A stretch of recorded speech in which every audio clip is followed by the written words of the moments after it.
लगने लगे कि हाँ बहुत कष्ट है, कर्जा भी बढ़ गया, तकलीफ़ें भी बढ़ गई, बहुत दुख भी बढ़ रहा है, कहीं परिवार सही नहीं चल रहा है, तो प्रयास करते रहा करो। हफ्ते में एक बार एक चावल का दाना जल के पात्र में डाल लिया, एक काली मिर्च जल के पात्र में डाल ली और उस जल को ले गए, थोड़ा सा चंदन का छींटा डाल दिया, ले जाकर शिव जी को समर्पित कर दिया। शंकर को जल चढ़ाने के लिए 5 स्थान हैं जहाँ शिव को जल चढ़ाया जाता है और शंकर उस जल को स्वीकार करते हैं, जिसको पंचगंगा कहा गया। 5 स्थान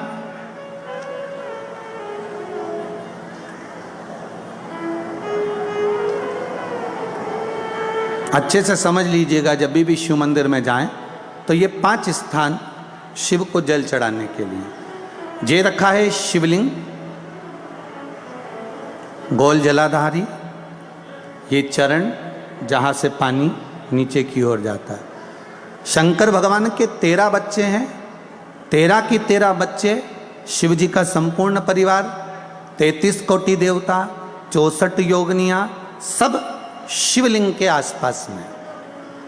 आप शंकर जी के मंदिर में जाकर ये कभी ना विचार करना कि पार्वती जी को ढूंढना पड़ेगा या गणेश जी को ढूंढना पड़ेगा या कार्तिकेय जी को ढूंढना पड़ेगा या भैरव को ढूंढना पड़ेगा। हमें शंकर के मंदिर में जाकर किसी देवता को ढूंढने की जरूरत नहीं है। जहाँ शंकर भगवान का शिवलिंग रखा हुआ है वो माता जी का हस्तकमल है, माता पार्वती जी का स्थान है। जहाँ शिवलिंग रखा है वो शंकर भगवान है। जहाँ जलाधारी है उस जलाधारी के पास में जहाँ पानी बहता है बीच में अशोक सुंदरी का स्थान है। जहाँ से पानी बह रहा है उसका राइट भाग वहाँ गणेश जी का स्थान है, लेफ्ट भाग कार्तिकेय जी का स्थान है। शंकर भगवान के ऊपर जो जल गिर रहा है वो शंकर भगवान की 5 लड़कियाँ जया, विषहरा, शामली बारी, दौतली, देव, ये शंकर जी की 5 बेटियाँ ऊपर हैं। जहाँ से पानी बहकर उस निकासी से, जहाँ नाली बनी रहती है, पानी जहाँ से निकलकर बाहर मंदिर के जा रहा है वो 33 कोटि देवताओं का स्थान है। इसलिए सारे मंदिरों की परिक्रमा हो सकती है पर शंकर जी के मंदिर की परिक्रमा नहीं करते, क्योंकि वो जल जो जा रहा है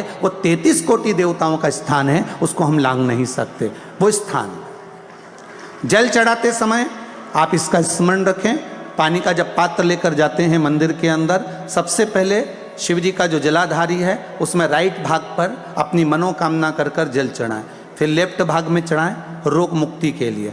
अशोक सुंदरी की जगह पर चढ़ाएं, ये 3रा स्थान। 4था स्थान माता पार्वती जी का जो कटी भाग है जहाँ पर शिवलिंग रखा हुआ है उस भाग पर जल चढ़ाएं, 4था भाग। 5वां भाग शंकर जी के ऊपर चढ़ाएं। ये 5 जगह पर जल क्रम वाइज चढ़ाएं। आप लोग जाते हो डायरेक्ट जाकर शंकर जी पे जल उंडेल करा जाते हो,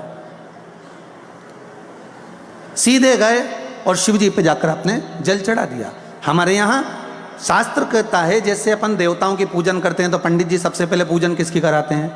जम के बोलो जरा, गणेश जी की।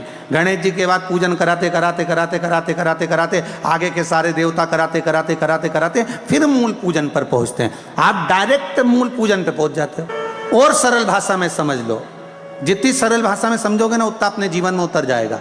शिव मंदिर में पहुँचने के बाद पहला गणेश स्थान, कार्तिकेय स्थान, अशोक सुंदरी का स्थान। अशोक सुंदरी के स्थान पर जल क्यों चढ़ाया जाता है? क्योंकि भगवान शंकर की सबसे छोटी लड़की जो है वो अशोक सुंदरी है।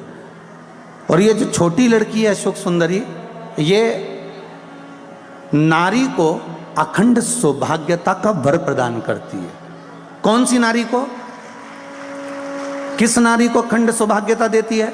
तो महाराज शास्त्र कहता है जिस नारी के भाग्य में लिखा होता है कि इसको वैधव्य होना है, इसके पति को समाप्त होना है, अगर वो नारी अशोक सुंदरी वाली जगह पर जल चढ़ा देती है तो पति पर अगर काल भी मंडरा रहा होता है तो माँ अशोक सुंदरी महाकाल से कहकर काल को टाल देती है। वो अशोक सुंदरी का स्थान,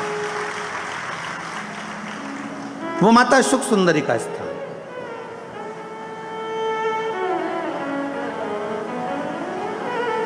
जल चढ़ाने का एक नियम है। यहाँ जल चढ़ाया, फिर कार्तिकेय बाबा को चढ़ाया, फिर अशोक सुंदरी को चढ़ाया, फिर कटी भाग पर। ये कटी भाग बड़ा विशेष भाग है महाराज, बहुत बहुत ध्यान दीजिएगा।